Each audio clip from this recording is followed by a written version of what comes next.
All right. Let's do some of the generic stuff. So, when and where were you born? Minneapolis, 1948. And when did you move to Kansas City? 1952. Okay, and that's where you grew up, right? Yeah. What was it like? Oh, it was great. A lot of kids in the neighborhood, a lot of stuff to do, to play. There was snow in the winter if you sled down the streets. Enough kids around where we could have enough kids for baseball, full 9-person teams. If we had less, we'd play wiffle ball. Played a little bit of football, a little more basketball. It was a lot of fun, all except for school. Okay. So a lot of time in the parks with kids in the neighborhood? Yeah, but a lot of time at the school grounds too, because they had the baseball diamonds and stuff. And there was a tree right off of one of the baseball diamonds that had a big branch that went out, and you could climb the tree and skiddy out on that branch and kind of see the traffic go underneath you or jump down. Or it was fun playing on the tree. Okay. Who were your parents?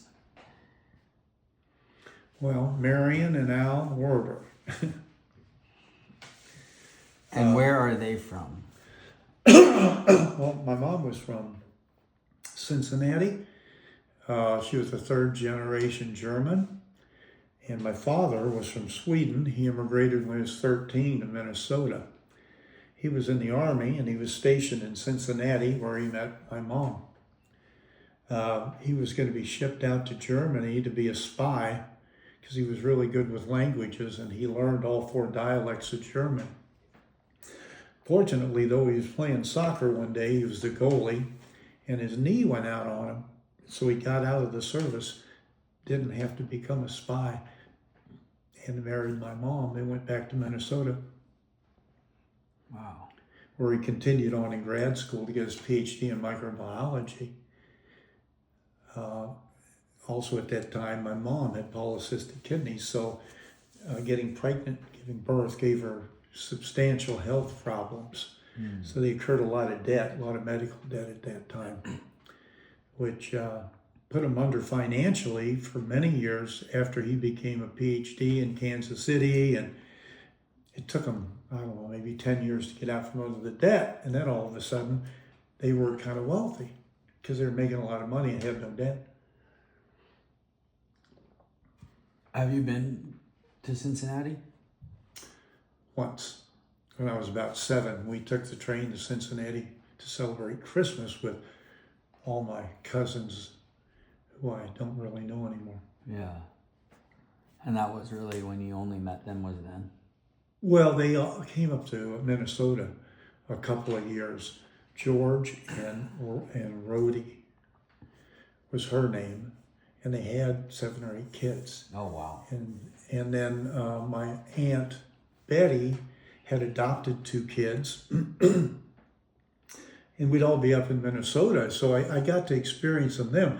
But they were younger than Ann and I by 7 or 8 years, which is really a lot younger when you're kids.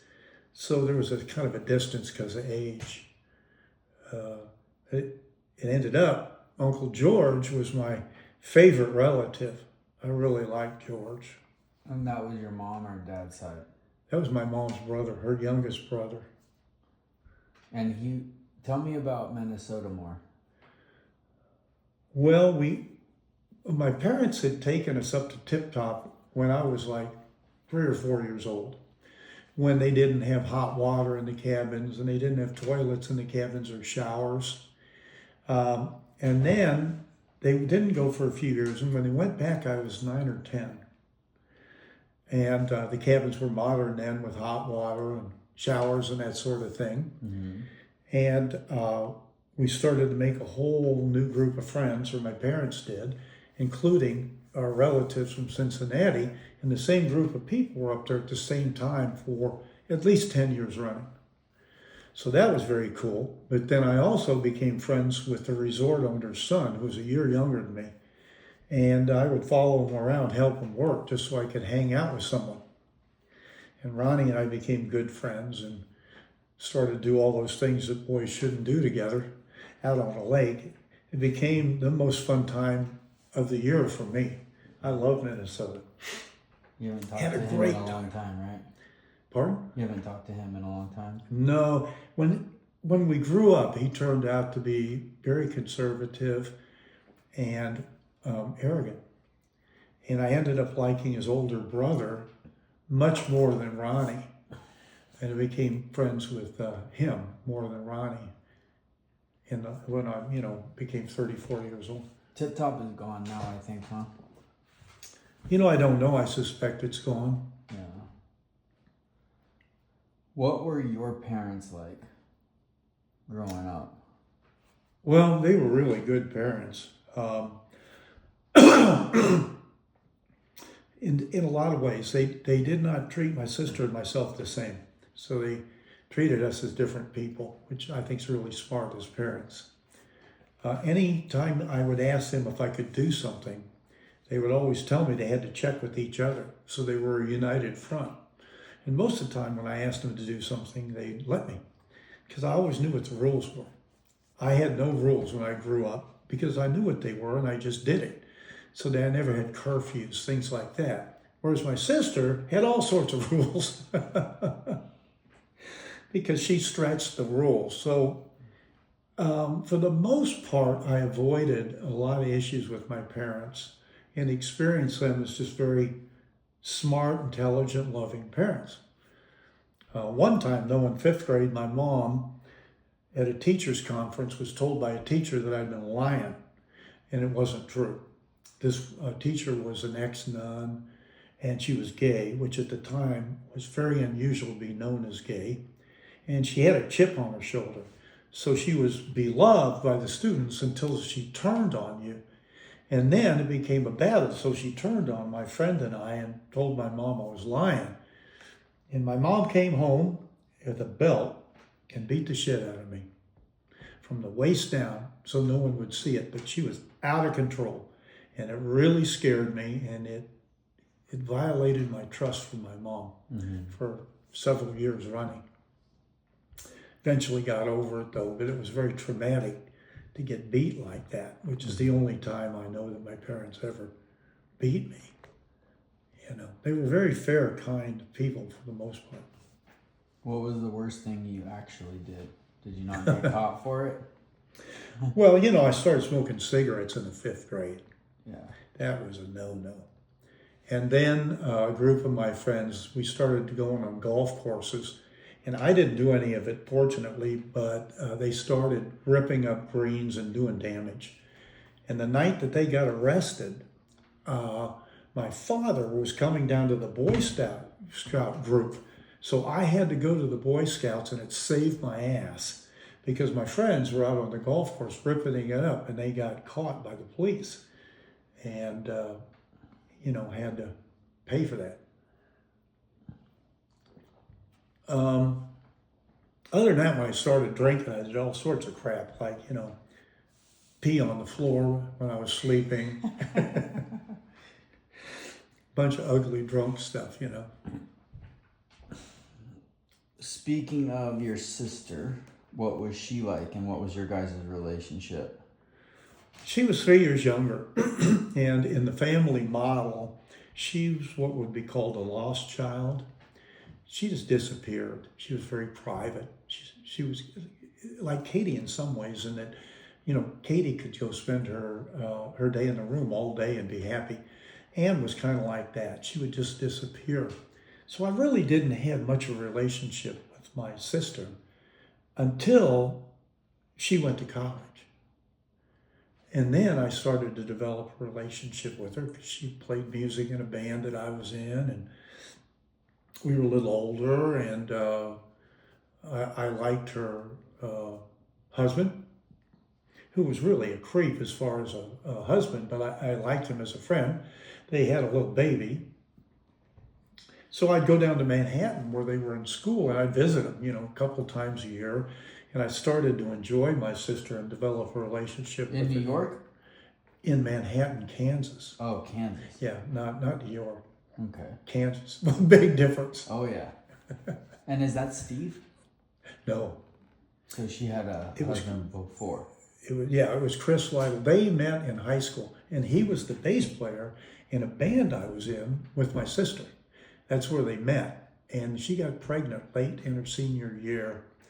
And I do remember what I'd said to Ann, because she was kind of such a wallflower. I said, "Way to go, Ann, you broke the rules. You got pregnant." So I guess my esteem of her went up when she got pregnant. Doesn't make sense. And she has 3 kids, right? And Yeah. And the oldest has the separate dad. Is that right? Yeah, Chris Lytle was Chris, her son's father. Mm-hmm. And Steve came around, I think, about her senior year, approximately, in university. And he was a music major. He was a percussionist. And she was a music major as a piano player. And Steve was a good guy. He was a nice guy. He wasn't as fun to party with because he wasn't a partier. He was more of a normal person. It was Chris, the first husband. It was Jim Lytle. I'm sorry. His name was Jim Lytle. Jim was a wild man partier. Mm-hmm. Being an alcoholic, I had a lot more fun with Jim. But Steve was a much finer human being, So that's Jesse and Ben's dad, right? Mm-hmm. Yeah. Yeah. And then your mom passed young, right? When did she die? 1985. She was 60 years old. 60. And she had lousy health where she was on dialysis or she had a kidney transplant for the last 7 years of her life. So she was very restricted in that time period. She had a tough life. Yeah. She had a lot of problems, physical problems, and died young. Is there anything else about her that you remember or fond about or stories? Well, yeah. When I was in high school, every Saturday morning we'd clean house. I had to clean my room and the bathroom, and Ann had to clean her room and the stairway and the steps. And after we cleaned, I'd go downstairs and have a cup of coffee and a cigarette. And my mom would talk to me for about an hour and tell me all these stories about her life. And that's where I learned about AA. She told me the story about Saturday Evening Post magazine, which was the big one then, and a very famous journalist, Jack Alexander. And he had gone to New York to hang out with AA for 6 weeks to see what it was all about. And he wrote this huge glowing article about AA. He was really fascinated with it. And out of that article, AA went from maybe 100 people to 4,000 in just a few weeks. So anyhow, she told me that story. So when I needed to sober up, I knew where to go. So she told me stories like that, or she'd tell me about my grandfather who was a meat cutter and was a union organizer for meat cutter shops, about the Depression. So I learned all sorts of stuff about history and her life on these Saturday morning talks. I have very fond memories of that. And do you know anything about her mom? Her dad was a meat cutter and a union organizer. What about her mom? Well, her mom died, I think, when she was 17. Same thing. And she ended up raising her 2 younger brothers, essentially. I don't even know if she finished high school. So I don't know I don't even know the name of her mother. Maybe Mildred. She had an older sister that died at about the same time. So it was really devastating to the family. They used to lose the mom and the oldest sister very rapidly, So no, I don't know a lot about her mother. What about your dad? When did he pass? 1998. He immigrated when he was 13. I knew both his father and his mother, my grandparents. My grandfather was kind of a short, stocky guy. He was a baker. And they didn't have machines then, so the bakers would work those huge vats of dough, get this huge workout. Plus, they had a 10-acre tract of land up in northern Minnesota, and they would go out and cut all the wood they'd burn in the ovens to be a commercial baker. So it was all this heavy physical work. So he was a very stout, robust guy. And he had a heart attack and died when he was 68. And I remember they just kind of locked me in my bedroom in the middle of the night when all of this stuff was going on, where the paramedics were coming upstairs to get his body, and the flashing lights outside for the ambulance and the cops. But they wouldn't let me out of my room, or my sister, to see what was going on. And that was when your dad's dad, died. Yeah. And then my grandma, who was not considered a baker, but was an incredible baker, but she was a woman, so she wasn't considered the baker. My grandfather was the baker.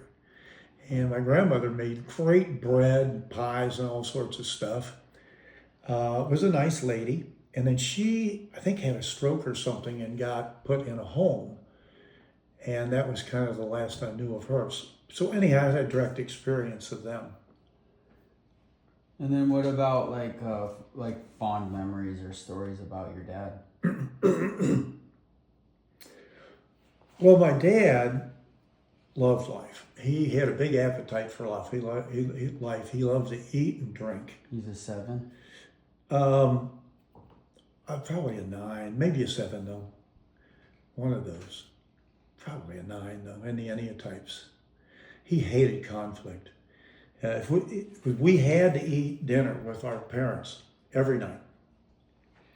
And I had to be there 15 minutes before 6 to calm down, quit sweating. Because, I was a boy. And dinner was served at 6 o'clock. Not 6:01, not 5:99. It was 6 o'clock every night. Oh, Sundays it was 5, but so you had this rigid time schedule. And as we were eating, if someone had a conflict or something, it would just drive my dad nuts. He hated conflict. But he loved to eat, and when he would eat, he'd talk about, oh, I love this. This food is so good. And then he, drank, and he could really drink a lot. And he could get really drunk. One night we were up in Minnesota with a big group of people sitting around a table, and us kids were not allowed. This was an adult thing, but I was there. And my father was certainly getting really drunk. And my mother looked at my dad, Al, and in typical mom fashion, she went, God damn it, Al, go to bed, you're drunk. My dad got up, turned around, and walked into the wall. And then he would turn around sheepishly and go, oops, sorry, Marion. God damn it, Al. That's what she called him. God damn it, Al. My mom would also teach me how to cook. And I loved it because, I was interested in cooking for some reason, even when I was young. And she'd be showing me how to make some kind of a gravy, and my dad would walk into the kitchen and she'd be, now, Tom, you do it this way. And she'd be nice and sweet, showing me things. And she'd see my dad and she'd go, God damn it, Al, get out of the kitchen. Now, Tom, you just mix a little of this. It was hilarious. So my dad's name was actually God damn it, Al. But he was also very brilliant. Oh, he was... like maybe genius? Yeah, probably genius. Well, he was reported, anyhow, to be considered for a Nobel Prize several times. He created one of the 2 or 3 colonies of germ-free mice in the world. And it was really good for research because you could do research on the mice and they had no other diseases except what you gave them because they were germ-free mice in a germ-free environment. And he would sell other researchers germ-free mice colonies. So that was one thing he did. And then the other thing, he was a virologist rather than a bacteriologist. And he studied virology when it was brand new. and did all sorts of crazy stuff around that. I can't even remember the specific of it, but he was always well funded, mainly by NIH. As a matter of fact, he got more money in grants at KU Med Center than all the other PhDs combined. The university gets a cut of what you get. So my dad was loved because he funded the university because he got all these grants. So he was very prolific, and he was a nice man.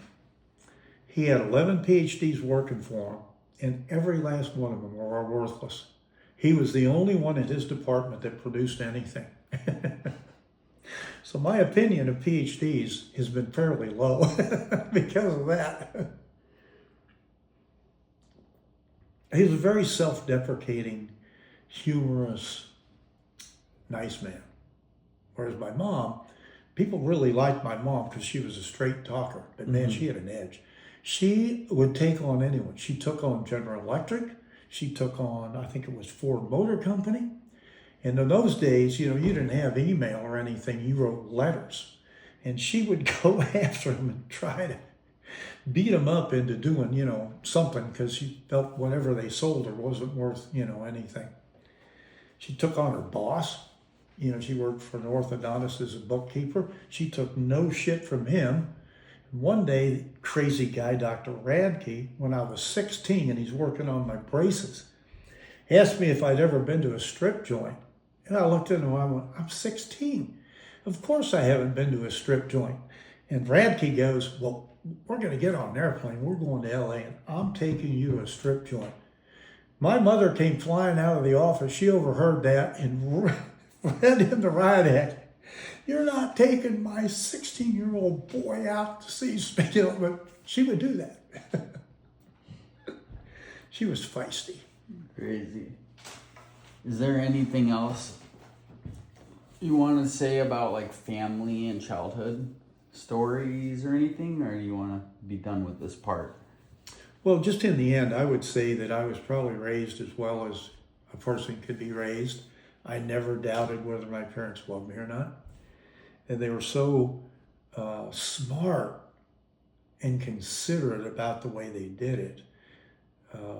Even though my dad was an alcoholic, so they still did a great job. Yeah, so that's kind of weird, but I really respected my parents. He wasn't a belligerent. Oh no. Violent. He was just drunk and happy. He was a happy drunk, but he was so stupid. He would wait till my mom went to bed. He'd have a few beers through the evening. Then as soon as my mom went to bed, he'd start drinking the hard stuff. And it was kept in a cabinet that squeaked. And you could hear it all over the house. So I'd be upstairs in my bedroom and I'd hear, and I know my dad was getting into it. So it was no secret, but he thought he was sneaking all these drinks. So he'd pull a bottle out and he'd chug some down and put it back, squeak. Then he'd go, squeak, pull the bottle out. And then he'd get drunk and go to bed. As intelligent as he was still pretty stupid around drinking. Sure. Okay, moving on. Let's get into marriage and partnership. So how did you meet Mom? Well, I met your mom twice. I normally, when you talk about meeting your mom, I talk about the second time, just so I don't have to go through a long explanation. I was fixed up with your mom through a friend of mine, Al Wagner, who was the best man at my wedding. And we went out a couple times and really didn't care for each other, and that was it on that. Then about 2 years later, Yellow was between boyfriends and went back to Al Wagner and said, hey, where's that guy, what's his name? Twiggy, which was my nickname because I was real skinny. And your mom invited me over to an apartment that was right next to hers in an old Victorian house that was spread up into flats. And they met me at the door with a plate, and on it was a hit of mescaline. And at this time, I had certainly drank and I was alcoholic. I might have puffed on a little marijuana, but I hadn't done any hallucinogenic drugs. And I did that night. And so I met your mom and I met Bill Swift on that same night and his first wife. And we probably had the best time of our lives that night. We had so much fun. And that was kind of it on that. That just sealed the deal, because we had so much fun. Nice. And that was the first time you ever tripped. Yeah. Yeah. And then you said that you guys got married within a short period of time. Yeah, so probably, I don't know, 10 months or so from that night. How did you propose? Oh, God, I can't even remember. I have no memory. That's kind of weird now. What was the wedding like? Oh, with the wedding, we got married in a courthouse with a judge, the Olathe courthouse, and then we had a small reception at my parents' house because Yella's family had no money, no ability at all to pay for a reception or a wedding. So we did it that way, very low key. Were you or were you not wearing a plaid tuxedo? It was not a tuxedo. I was wearing a plaid pair of pants and a sports jacket. Your mom had a hippie flower dress? Yeah. Probably. Yeah, it was weird. What about the road? Let's hear about that phase. Oh, playing music on the road. Oh, man. Well, first of all, that's alcoholic heaven. Because you have license to drink. If you're awake, you're drinking. So I love being on the road. But in the beginning, we were a duo. And, I almost couldn't play guitar at all. Although your mother was a good singer. So, we had this weak duo because of me. And then we added Bill Swift. And he was on the road for about 1.5 years with us. And then we added a drummer. And we gradually worked our way up to a style of traveling group called a Las Vegas Show Group. And that was fun because we did a show. There was a lot of humor in it and really good stuff. And we started getting a little better. But then as the band fell apart. We started another one, which was a dance band, which wasn't nearly as much fun. And we did that for another year. We traveled from the Canadian border in Minnesota down to Monroe, Louisiana, over to Nashville, over to Las Vegas. In the 3 years we were on the road. So that went on for 3 years. Yeah. And we were playing 6 nights a week, most of the time 5 hours a night. It was grueling. And then we were rehearsing every day too for a couple hours. Because we were really into it and we were really bad. We needed a lot of rehearsal. Not yelling, but the band sucked. We had a lot of incidences. We had one night where, middle of the night, Bill was driving and Yella and I were snoozing and Bill snoozed and drove right off the interstate into the medium, scared the shit out of us. And then we had another night coming back from northern Minnesota through a sleet blizzard. And we were carrying a trailer then. We had a van and a trailer, and it was a big trailer. And the bass player was driving, and the van started to spin. Kind of looked like a wad of snot going down the road, come back and smack together. And miraculously, we got stopped, and no one hit us. Because, we were in the middle of the road. Truckers somehow got stopped. We have no idea how we lived through that. But we pulled off at the next exit, got a hotel room, called up the Holiday Inn or Ramada Inn in Kearney, Nebraska, where we were going, and said we're going to be a day late. So we had some wild incidences like that. One time in Monroe, Louisiana, we were playing at a Ramada Inn where Ronald Reagan was staying. And this was when he was governor, and he was watching debates for the presidential race that year. And we were coming up the big stairs in the lobby one night, and we looked up, and there was Ronald Reagan right in front of us. And he looks down, and he sees Yellow, he goes, "Hey, hi." And we go, "Hey, hi." You know? So we had crap like that would happen, you know. It was very tough. Then to LA, right? After that? Then we went to LA to become rich and famous. And after 72 hours of that, I said, I can't take this. And Yella continued for 2 weeks trying it, but without my support, it just wasn't working for her.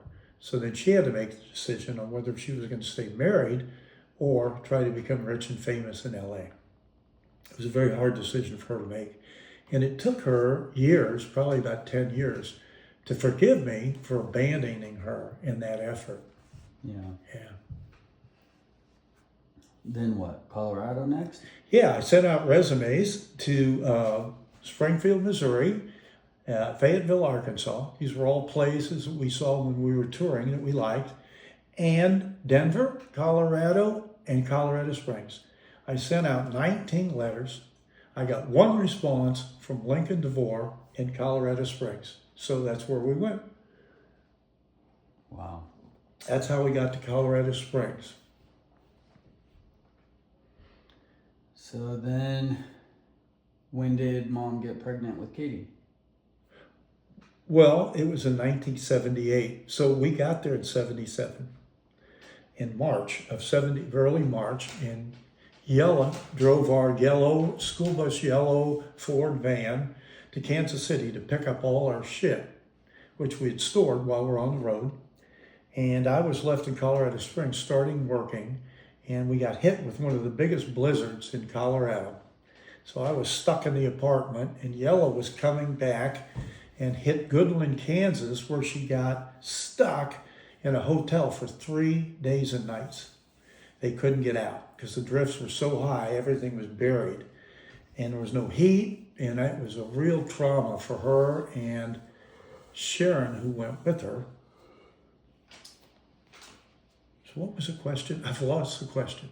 And then, so you guys didn't waste any time, like within a year she was pregnant after you got to Colorado? Yeah, and that was intentional.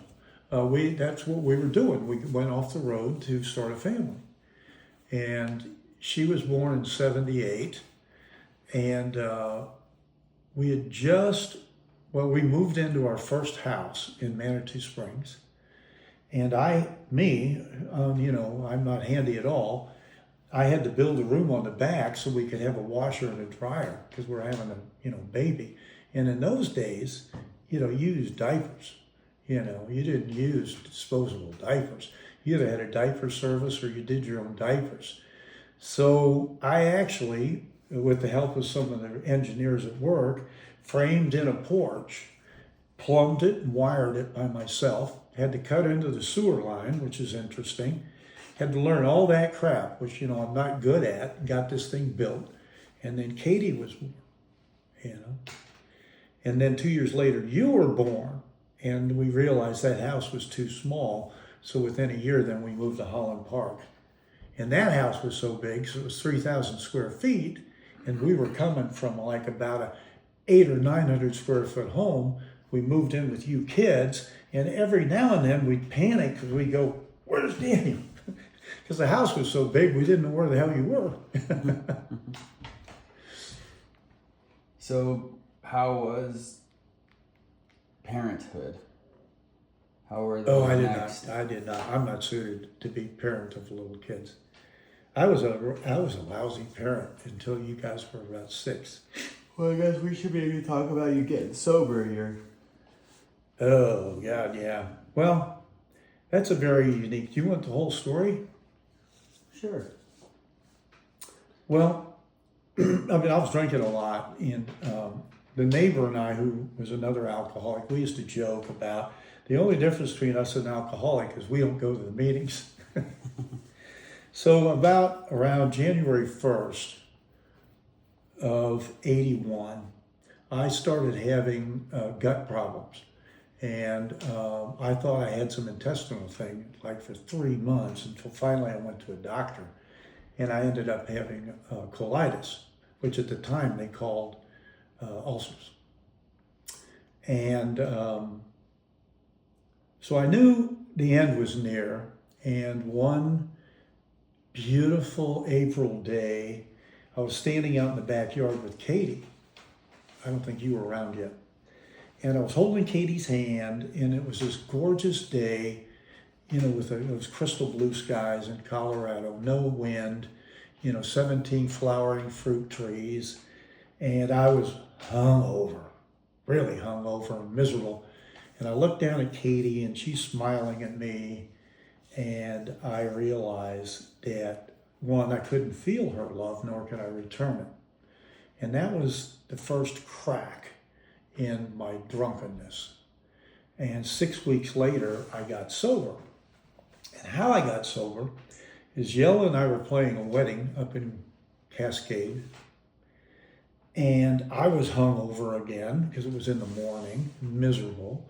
And the wedding party showed up miserable because the mother of the bride, who was a drunk, had got up in the middle of the night, stumbled, cracked her head, and the whole wedding party had been at the emergency all night, taking care of Mom.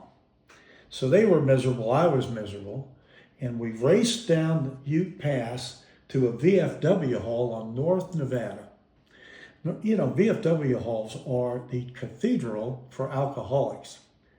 So I slammed the car in the park, ran into the bar, and looked at that bartender and said, "Give me 4 double scotch and waters." I left Yella and everyone else in the car. I didn't give a shit. I needed a drink. So I got these 4 big drinks. Hell, there had to be at least half a fifth of booze in them. Took them back to the table, and everyone went, "Oh, you got us drinks." And I went, No, these are mine. And I drank them in 20 minutes. I was hungover. I needed something. And the magic didn't work. I wasn't having fun. I wasn't relaxed. My speech was slurred, and I wobbled when I walked, but there was no magic. And this panic hit me. And it felt, I haven't told you the story before. I felt like there was an alien in my gut. Remember the movie Alien? Mm-hmm. When that guy has that alien come out of him? Well, it felt like that alien was in my gut. And I was too scared. I was terrified. And as the afternoon progressed, this thing moved up in my body until finally at 10 that evening when we were going to bed, it was right here. And I didn't want to open my mouth because I knew whatever came out of my mouth was going to be trouble. And so I'm sitting on the bed going, "Oh my God, what am I going to do? What am I going to do?" And Yella comes around the corner, and I open my mouth, and what comes out of my mouth is, "I'm an alcoholic and I need help." And that instantaneously, I lost a compulsion to drink. Had no idea what the hell happened. It was miraculous. Hardly anyone sobers up like that.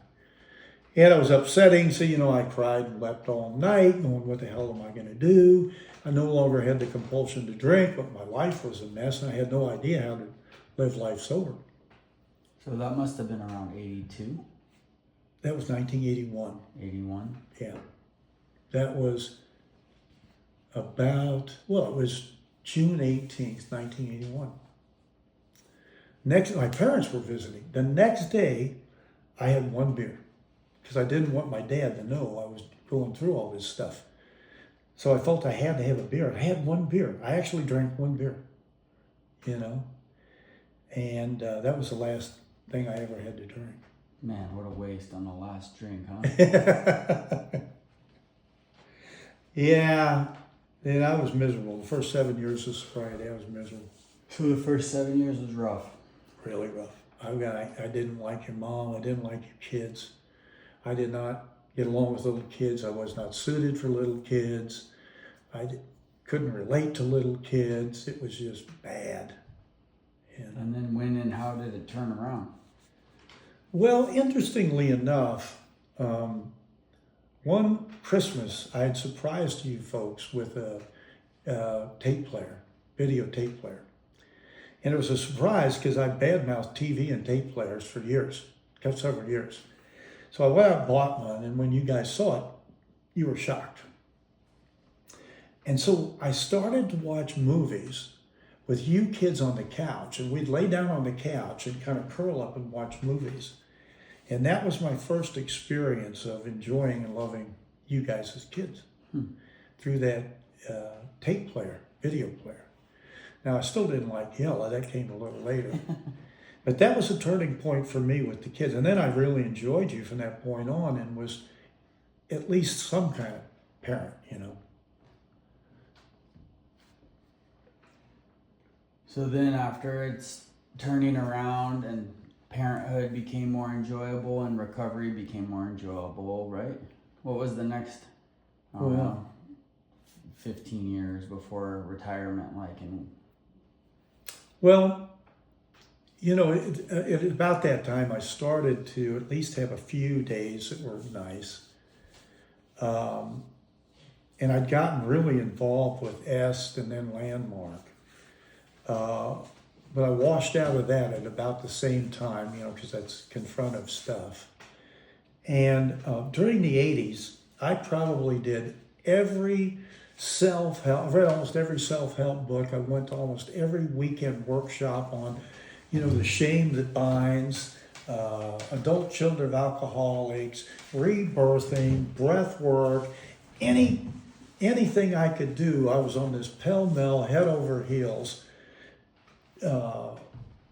process of trying to deal with the fact that I was miserable while I'm sober. So that kind of went along until 1995 when I got back involved with Landmark and got trained to lead seminars, that whole process, which was grueling, you know, because that was very, very difficult. And when I got candidated to lead seminars, that was a huge achievement for me. And then I led seminars for a year. I led 3 of them. And there were aspects of it that I was very successful at. Matter of fact, I was the most successful seminar leader in one of the measures in the seminar leading. But I had one of the measures that I was terrible at, which was enrolling people from one seminar to the next one. Mm-hmm. And eventually I got washed out for that. I just couldn't deal with it. Had a big blowout in a seminar leader work day up in Denver. Ended up in a screaming match with the regional manager.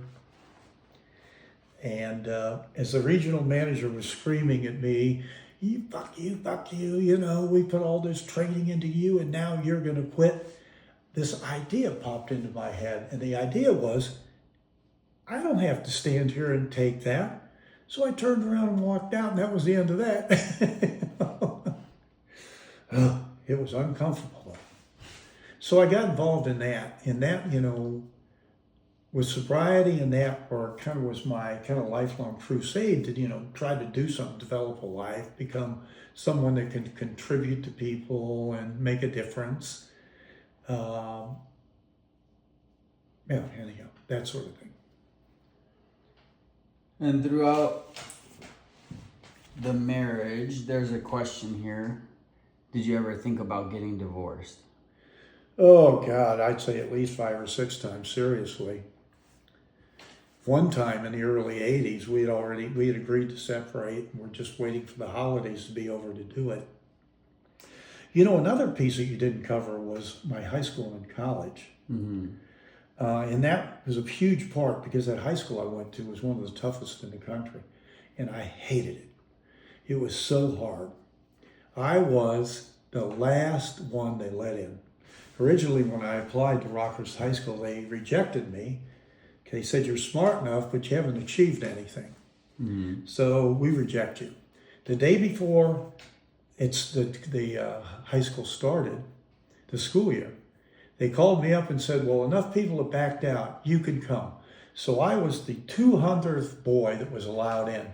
You know, I was Mr. Irrelevant in Rockhurst High School. And I had to study 4 to 6 hours a night, every weekday, and 1 full day on the weekend. Every week I was in school. I hated it. And when I graduated in the top third of my class. But that school was so hard that even graduating in the top third, I had 1 A only in 4 years. 1. All my friends are going to the public high school. They're not studying. They're getting A's and B's. I was so jealous. So I hated high school. Literally hated it. And then when I got to college, I'd gotten so much training and education in high school. All I did is went to class for 2 years and got straight A's. I'd already done it. And then my alcoholism kicked in, and it really, my education degenerated. But what happened in college was we had to minor in philosophy. We had to take 1 3-hour course every semester. So I took 8 courses in philosophy, and I fell in love with philosophy and started just studying it on my own at that point. That's where that all started, my interest in philosophy. But what was your major? Physics. I majored in physics, and I was really bad at it because I lost interest in my junior year, and I was drinking. Was there a minor? Philosophy. Philosophy. Yeah. And then I went to KU in grad school in radiation biophysics, and I hated it. Hated my advisor. My advisor told me that he was disgusted with himself for bringing his 2 children into this horrible world. When he told me that one day, I just stood up. I said, "Thank you for saying that. I quit." And I quit halfway through my second semester. So you didn't ever get a master's? No, Okay. I did not. All right. So we were in marriage, and you were talking about... Oh, divorce. Well, yeah, there were some moments where you thought maybe this isn't going to work out, right? Right.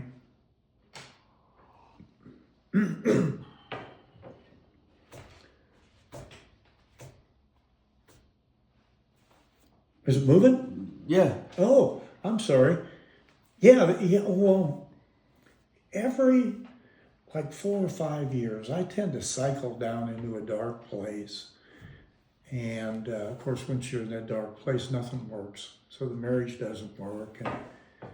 And we openly talked about divorce several times, but kind of just through sheer stubbornness and an unwillingness to get divorced, we made it through it. Mm-hmm. I wouldn't say it was virtuous. Just kind of being stubborn. And I think it worked out in the end because I think, we're in a pretty good place right now. So you're pretty grateful that you guys stuck it out? I am. Absolutely. Even with the hard times? Well, of course, it's in the past. It's, it's kind of easy to not think about that anymore. Do you have any advice you'd give young couples? Well, yeah. One is be committed. I think the main thing is to be committed. If it's not abusive, if there isn't harm happening inside the relationship, then I would say stick it out no matter what. Until, you get a very definitive message that it's over, But I think commitment goes a long ways. And then the other thing I would say is get in touch with, why did you marry the person? That gets lost when times are bad, There are probably reasons, and they're probably that the person is complementary to you in a certain way. Like Yella's outgoing and I'm introverted. Well, part of the reason why I was attracted to her was because she was, extroverted and out there. I kind of could lean into her, and she would, help with life along those lines. So I think that's good every now and then. But I would not say I have a lot of wisdom for people around it.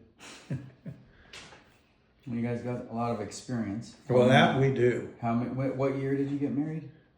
73. 73. So here in about 2 weeks, we'll have our 52nd wedding anniversary. Wow. Unbelievable. Yeah. Mind-boggling. Yeah.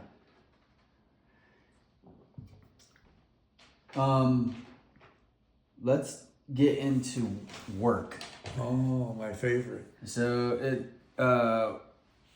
we could say describe the work that you do, and we could talk about soil, but I would say you're more of an entrepreneur or business owner over specifically soil. Well, when I came out of grad school, when I quit grad school, I needed to get a job because I went to live with my parents, and my mom started charging me $100 a month rent. Now that's probably worth $800,000 today. It's a lot of money. So I was out of the house in about a week. So I went around looking for a job, and I was driving by a place one day, and I saw Kansas City Testing Laboratory. I went, well, I can do that. You know, I'd been more involved in labs through education for years. I didn't like it, but I could get a job. So I went in and applied for a job, and they hired me, you know, as a material testing tech. And I did that a couple of years, and then because I was educated, you know, I went out and became a resident engineer on a project. Then I moved on from that, and I became a superintendent in heavy construction for a year, building a road and a bridge up in north of Kansas City. I did like that, but I had no idea what I was doing. So then we quit and went on the road playing music for 3 years. After that, I came back, and I went back to being a technician because it's what I knew. Well, at that point, I looked around for something, and I quit that, and I became a rep for Campbell nuclear gauges, and went into that business for a while, and that didn't really work. So, but it also put me in touch with a couple of engineers that were starting a new geotechnical engineering company, and I asked them if I could be partners with them, and that's what started my career, owning and managing geotechnical engineering companies. So for me, I had a principle that if you worked in the company I was involved in, that you'd thrive, that you'd have opportunities to grow and make more money. People in our company made at least 25% more money than competing companies. They had all sorts of room for growth because we were growing 60 to 100% a year. And we also, at that time, engineers had adversarial relationships with their clients. Clients did not like engineers. You know, they were a pain in the ass to work with. So I then started with the team concept where I said, look, we're members of this team that gets projects built. We're not an impediment like engineers used to be. We're part of the team that moves this project forward. And out of that philosophy, we grew 60 to 100% a year. We grew to one of the major companies within a couple of years. And I think it was all out of that philosophy. Unfortunately, my partner at the time was a very sophisticated engineer and geologist. And he went into big projects like dams and mines and stuff like that, and they lost money, like 20% all the time. This is John? No, this was Kenny Myers. Kenny Myers was an artist, a watercolor artist, and he was an incredibly creative engineer. But they were losing money, and we were subsidizing them with the local operations, which I ran, and I just resented him from it, and I couldn't tolerate it, so I left. And then I went on, and I started, founding. I eventually bought back 30% of that business and started RMG Residential, which I operated for 2.5 years, and that was where we doubled productivity in 5 months. I was coming out of all that transformational work in Landmark and Est, and I just intuitively figured out how to do that. Basically, what we did is we created a goal that we wanted, which was to double productivity. And every morning I'd go around and talk to each person for just a minute or two, and I would ask them, what did you notice about yourself working yesterday? And they'd look at me and they'd say, Tom, you're a crazy son of a bitch. We have no idea what you mean. It is just the funniest shit. What do you mean? What did we notice about ourselves yesterday? And I'd go, don't worry about it. And at the end of the month, I showed them the results, and we'd increased productivity by 15%, and we hadn't done shit. Nothing had changed, other than we had our eye on how we were working. So the second month we go off, they started to have some fun to see where this was going. And they would ask me for just things like, hey, I have a square point shovel, but sometimes I need a round point shovel. And we'd buy them a shovel. They said, we got all these carbon paper forms and we're out in the wind and the rain and the snow and we're trying to deal with all these carbon. Would you get us carbonless forms? And they were brand new and cost a fortune, but we did it anyway. We bought them that. Then the next month, productivity went up another 10%. So, we're already up 25% in 2 months. Third month, the magic started. They actually started looking at themselves. So I'd go, what did you notice about yourself? And this one person goes, well, I noticed I'm stubborn. You give me a bunch of jobs in the morning and I plan my route around the city and then you radio out more jobs to me, pissing me off. And I just refused to do them until I completed that whole first batch and then I got to go all the way back out and do them again. So I realized I'm stubborn. If I just take the jobs you radio out, work them in while I already have, hell, I'm driving by the job site anyhow, my day's so much easier. So another person said, you know what, I realize that I'm afraid you'll think I'm stupid because I jump down in a hole and the dirt confuses me and I scratch my head, my ass for 30 minutes and I have no idea what's going on. Finally, I call the engineer up, we talk about it, in 3 minutes we get it resolved. So the reason I don't call earlier is I think that you'll think I'm ignorant and I'm stupid. So now I give it 10 minutes. So if I can't figure it out in 10 minutes, I get on the radio. So now we're getting good stuff. Productivity jumped by 50% in that third month. And then in the next few months, it went all the way up. We doubled productivity. We increased productivity by 100%. So that taught me a lot. And that became then the model for the way I dealt with organizations. So then I left that business because we had the recession of 1986. And then I came back after working with Bob Smith in marketing for a couple of years. I came back and I joined John Clark, with RMG Engineers. And I stayed there for 14 years and we had a company that performed at a very high level. That's when you joined us. So that was really cool. And then, I retired from that, went down into Panama and thought that's what I wanted to do. But it turned out I really liked to work. Retirement was way harder than work. When did you get the idea to retire? Oh man, I don't know. Well, it was a combination of things because we were going into the deepest recession other than the Depression that the country had been in. So, and I used to graph all that stuff and I predicted it 2 years before it happened because of the graphs. And I knew it was coming and I knew that if I didn't get out when was it, 2009, that I'd be stuck there for the next 10 years. Because, the way when you go down, the company would go down, the value would go down, and no one would want to buy it. And I was going to have to wait for it to come back up, or else selling my piece of the company would be worthless. So I either did it then, or I was going to wait 10 years. And I went, I'm out of here. And how old were you when you retired? I was 60 years old. Nice. Yeah. And I really struggled with it. And retirement in Panama was amazing. Well, I want to get into Panama, but not yet. Okay, that's cool. I think just before we leave Colorado, we should touch on your journey with AA just because it's so relevant to me and my life. So in the beginning it was young people's and then that turned into riders. Right. Well, in the young people's, it was even, I know what we did. We started the Benz meeting in about 1990. And we started that because young people's, there was the advent of adolescent treatment.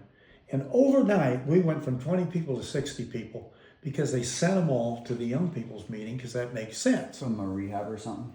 Yeah, from the rehabs. And we wanted to support that, but it completely changed the meeting. So we started another meeting, which was the men's meeting, and it was a closed AA meeting. Meaning that you had to admit you were an alcoholic to be in the meeting. And that was the most exceptional meeting I've been involved in. It was deeper and more honest, bare, authentic honesty than anything I've been around. It was so authentic, most people came and fled and would never come back. I remember the first guy that shared the meeting was Neil. And Neil, was kind of like my nemesis. I didn't have a lot of respect for Neil.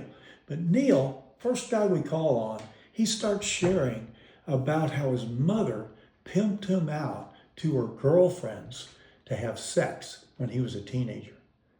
Unbelievable to have someone that honest right off the bat. And it just got better from there. It was just amazing. That was also the place where a guy came into the meeting one day with a pistol. This is how much the times have changed. I saw him coming with a pistol. I got up and I went over and I said, hey, no guns, no weapons and guns in AA. That doesn't make any sense. Can you get rid of that gun? And he said, well, I'm a jeweler and I have thousands of dollars of jewels with me. I don't want to get robbed. I said, I understand, but there's no place for lethal force in an AA meeting. And he went okay, and he put it in his car. Everyone in the meeting heard me, including all those bikers. No one had a problem with that. Everyone said, yeah, okay, that's the way you do it. Of course, now we have weapons in AA. But that was another interesting thing that came out of that.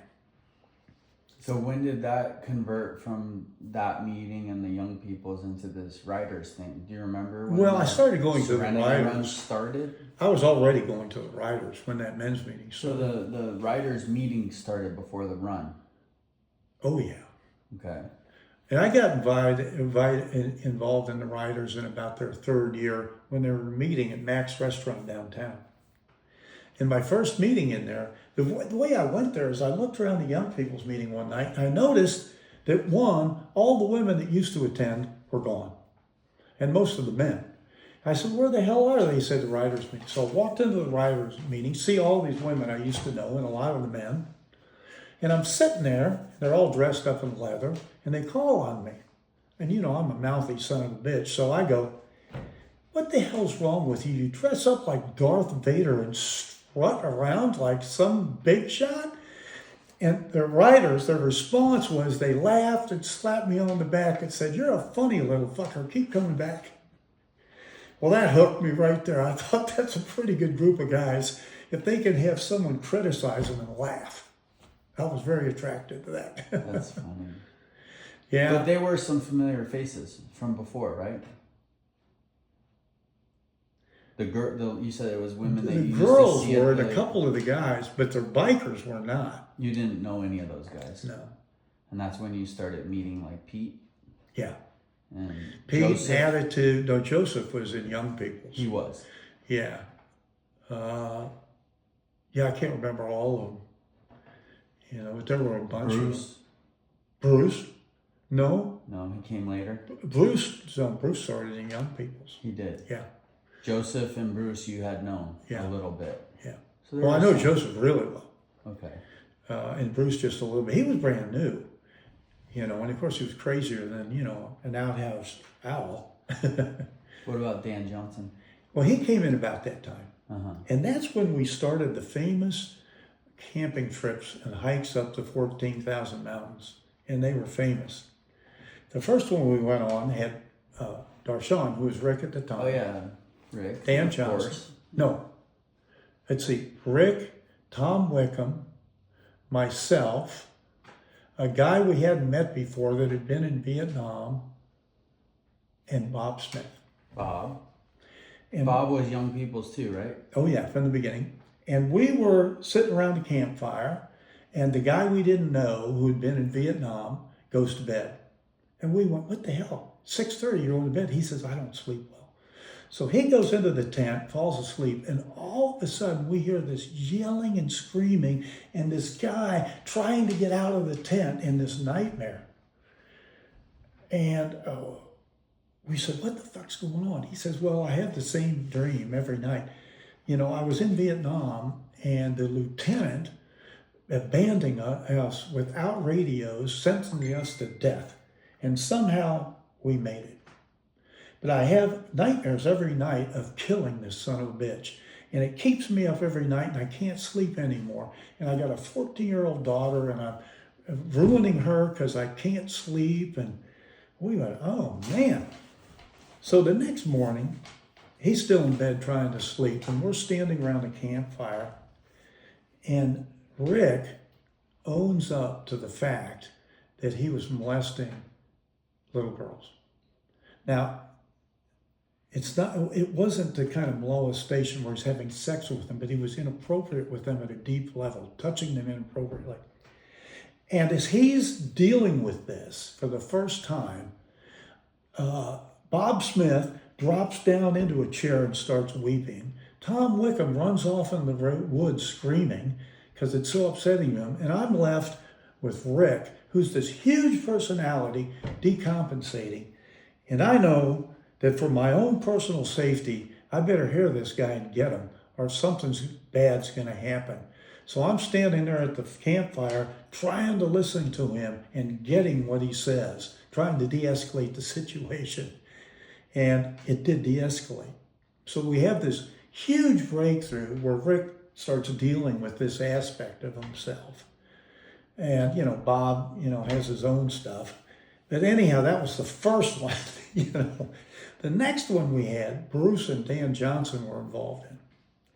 And they almost get into a fist fight over a chair. Every one of these things had something happen at this level.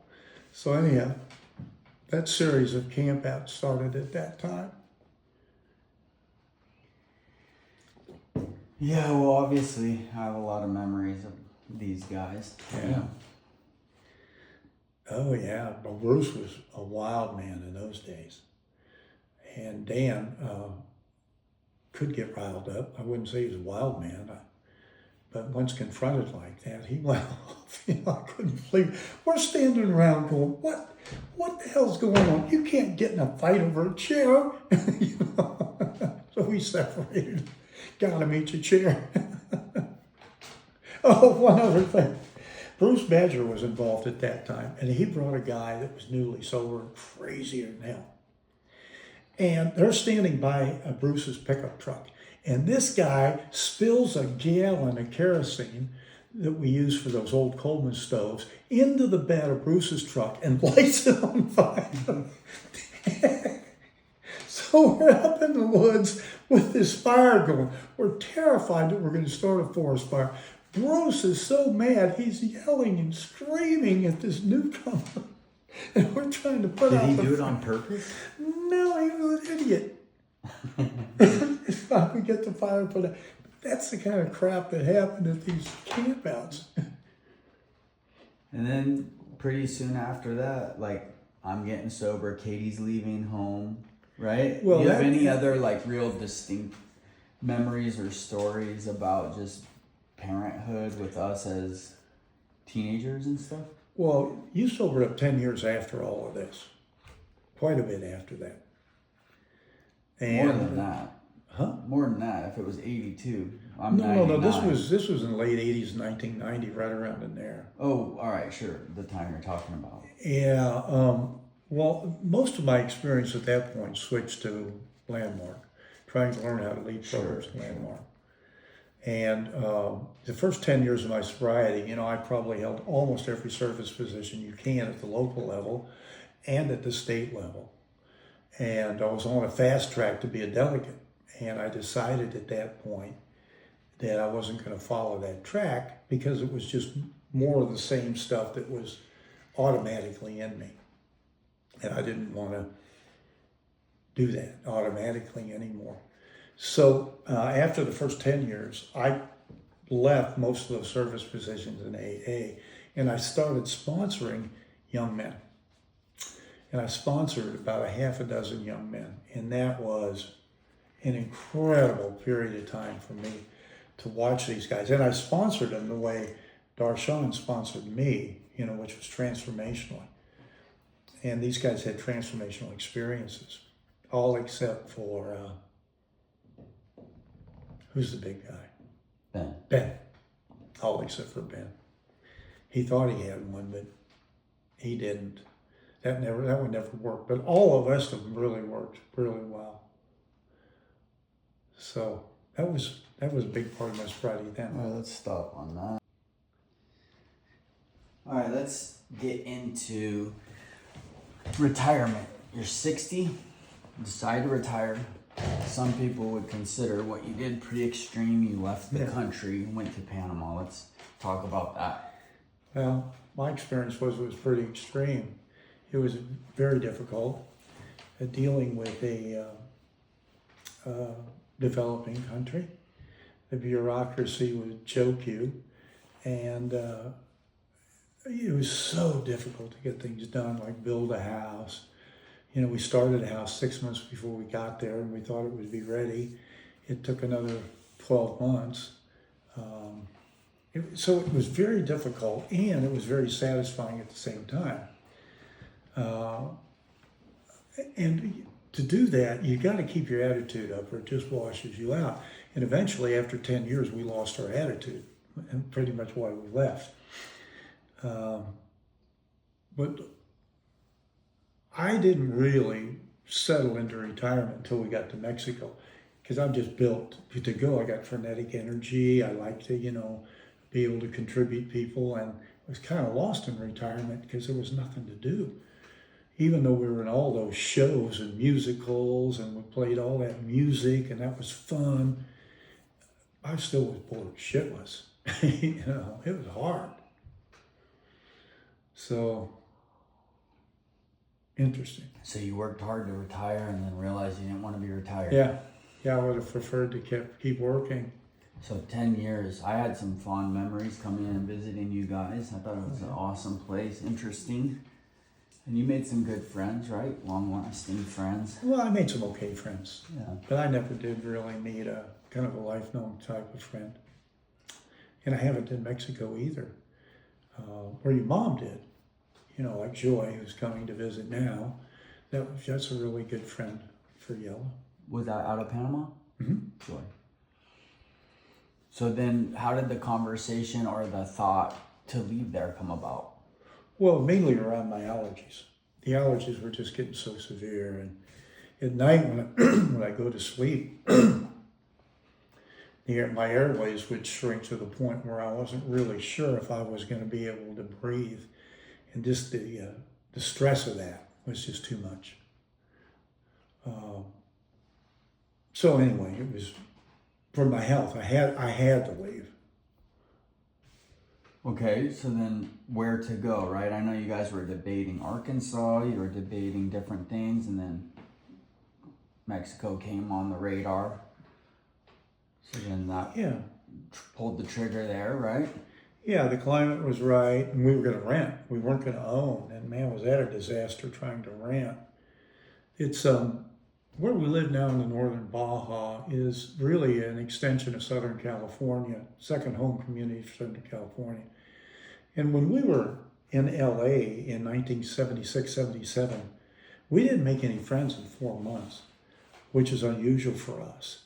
And there's just some quality in Southern California that people seem to be reluctant to make friends and reach out with other people. So the Baja in the gringo community is pretty isolated. It's hard to even find places to rent, even though they're available. They don't advertise them. Hard to make friends. It was a very difficult transition from that standpoint, although the climate was good. And renting, when we finally found places to rent, didn't suit us at all. So finally, after 2 years, we bought a house in Campo Torres, and they had a strong community. We started to really kind of fall into Mexico and enjoy it. And now you feel retired. Yeah, well, we did that. The first year we were there, we were way down south in Baja Mar, and there was nothing to do and no friends. And I basically lived up in a bedroom away from the dogs for the full year. Then COVID hit when we went to our next place, which was isolation. So it forced me to figure out how to be alone and be satisfied.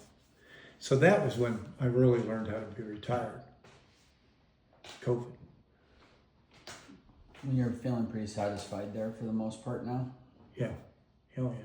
Some community. I like it. I mean, it's got its problems and stuff, but every place has got issues. I wouldn't say I really have a best friend there. Mm-hmm. I really enjoy leading the Enneagram group, though. facilitating that. That's a highlight. And of course, through that, we have Freeman, and Freeman's a friend. So there have been some really good things that have happened. That's a good segue to this next question. It says, can you tell me about the most important people in your life? Oh, man. It's kind of a broad one. Well, it has to be my parents. To start with, I'm thinking about who else.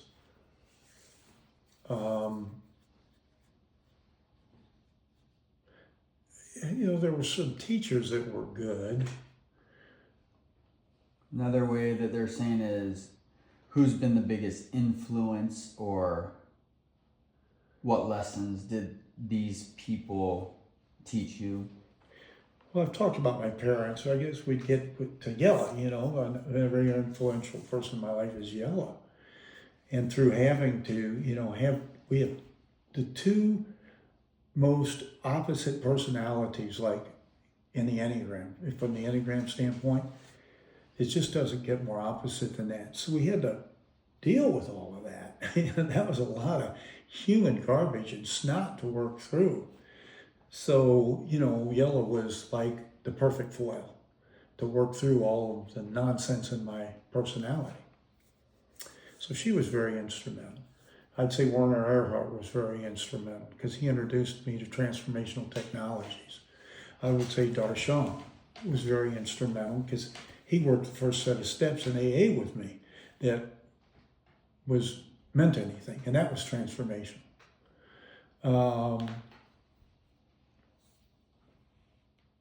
I would say you kids have been very important, especially for me once you became adults, because I really like adult children. I don't care for children so much, but adult children I really like. Who else? Maybe John Clark, seeing he's been a long-time partner. Well, yeah, you're right. He was a partner. You're right, because he was a perfect partner. We even sat down one day and tried to figure out why we were such good partners. And what we came up with was that we each appreciated the other's strong suit. And we were very, what would you say it? We had a lot of room for our lack of certain things. So, we were able to deal with what was good in each other and kind of let go what was bad. So that was kind of like perfect partners. That was really good. I'm glad you brought that up. I really like John. I've enjoyed working with him. I think we did a great job running an engineering company together. It's crazy as it boils down to a whole handful of people, huh? Yeah. Yeah, there wasn't anyone really that instrumental in Panama, or rather, Rich Kashanti, who is that keyboard player that neither Yella or I enjoyed playing for him, but he's the one that encouraged me to start playing again. And I started playing electric guitar, and he let me join their band when I was awful, so he certainly had a big impact on me, even though I didn't care for him. Mm-hmm. He was very encouraging.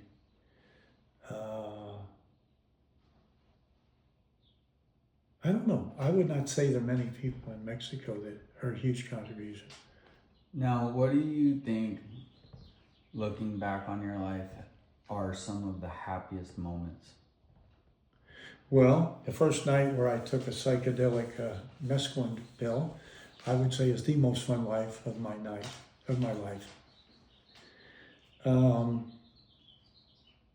Minnesota was one of the highlights of my life.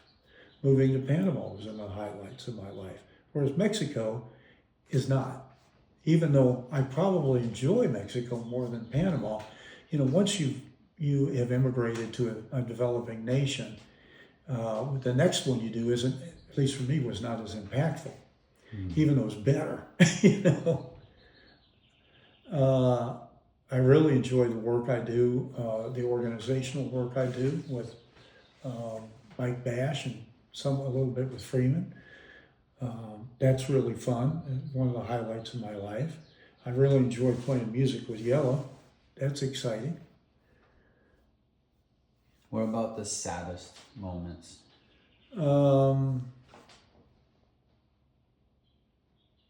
Well, there was this whole thing around what happened to me when I was, an infant, where I developed the phobias for needles and people. That all played out because I was underdeveloped. I went through school being 2 to 3 years behind everyone else in development, physically, mentally, and emotionally. So my whole childhood was a fucking pain in the ass. It was really hard. And I didn't start to catch up until I got into high school, and I had algebra my freshman year in high school, and I excelled at it. As a matter of fact, I got the highest scores on the test of anyone, all the 200 boys. So I started having some success. What's the question? What was the saddest moment? Was that okay. early? And it was also, life? in high school, it was sad. I was under the gun. I hated it.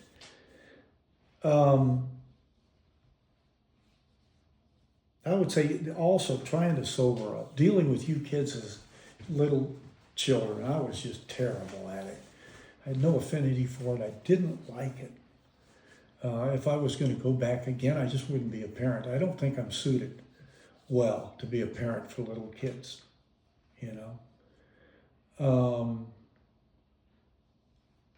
That's interesting that you say that, because this next question says, how has your life been different from what you would have imagined? Well, I would have corrected a lot of stuff. I would have gone to a regular high school, and a regular university or junior college or something. I wouldn't have done all of that Jesuit education stuff, which was such a high level. That really screwed up my life.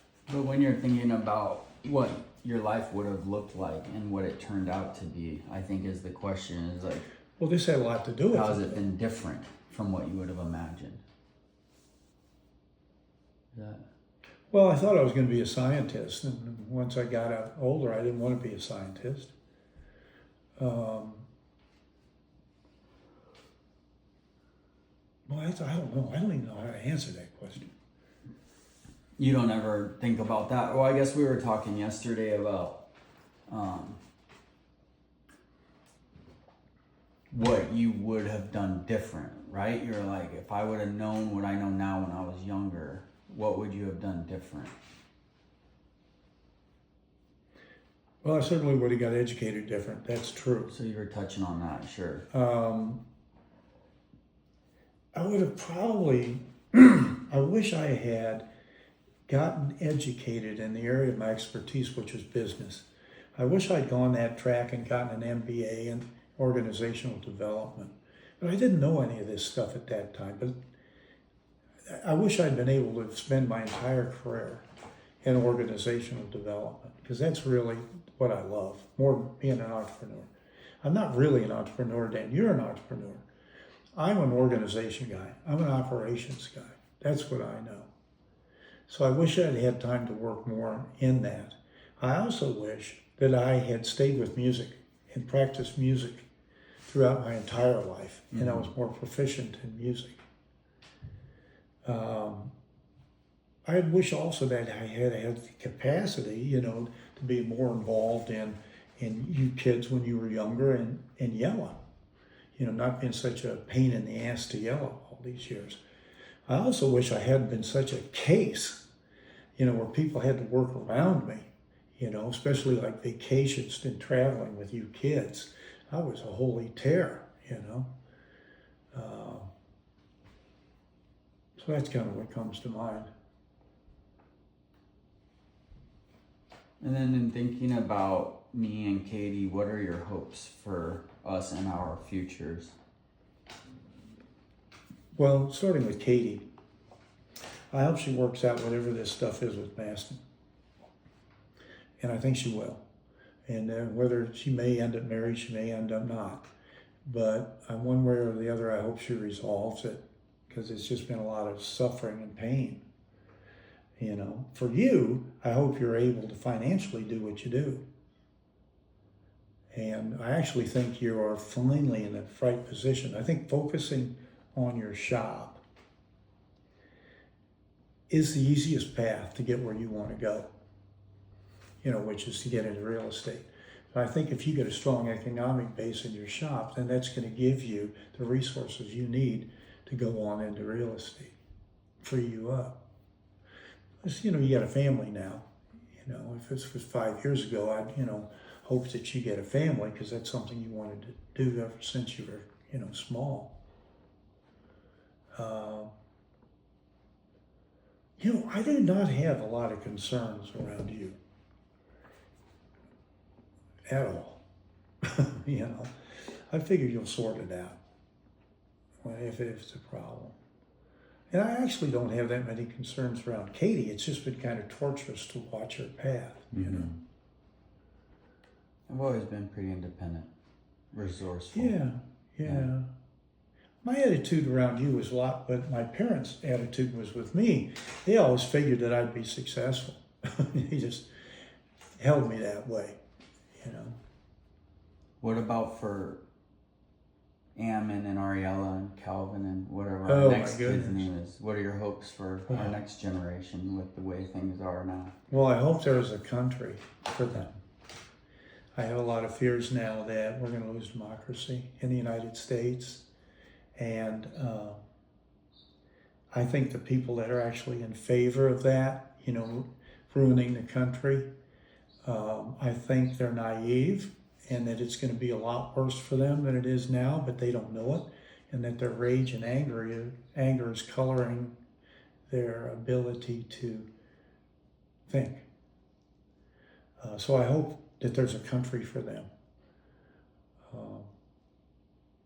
Ammon's a whole different thing. You know, Ammon is to a certain extent, cut from the mold of his dad. And his dad has not had an easy path.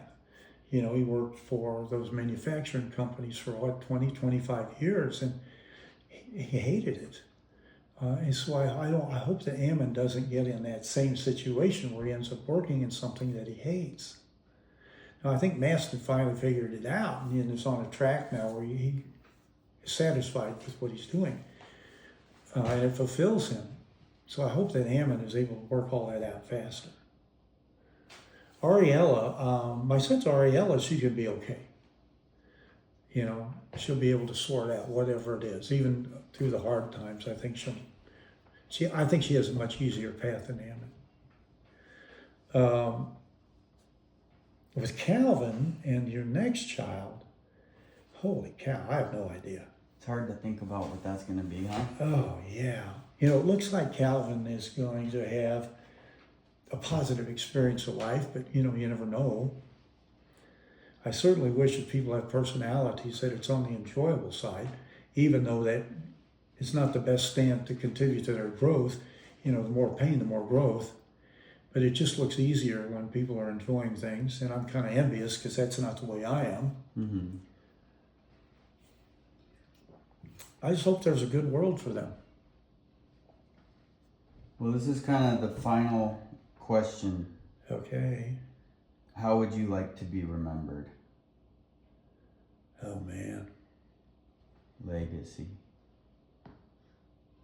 Well, I hope to be remembered as someone that made a difference for some folks, contributed to some folks.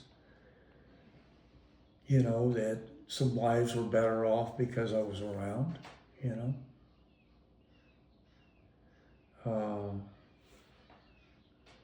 It's interesting. I also hope to be remembered as a nice guy.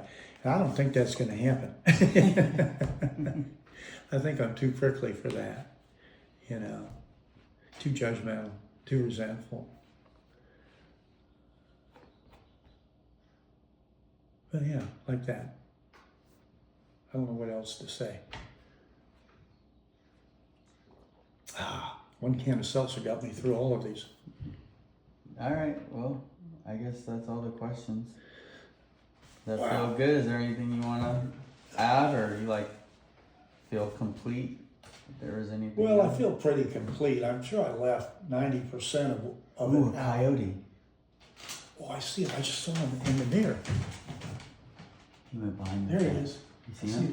him through the bushes. That's interesting. That was cool. I saw him in the mirror as soon as you Is said it a sign? it. Your mom would say that. I'm not into all that. Is this off? No. Oh, yeah. You better turn it off. I'm going to get into that.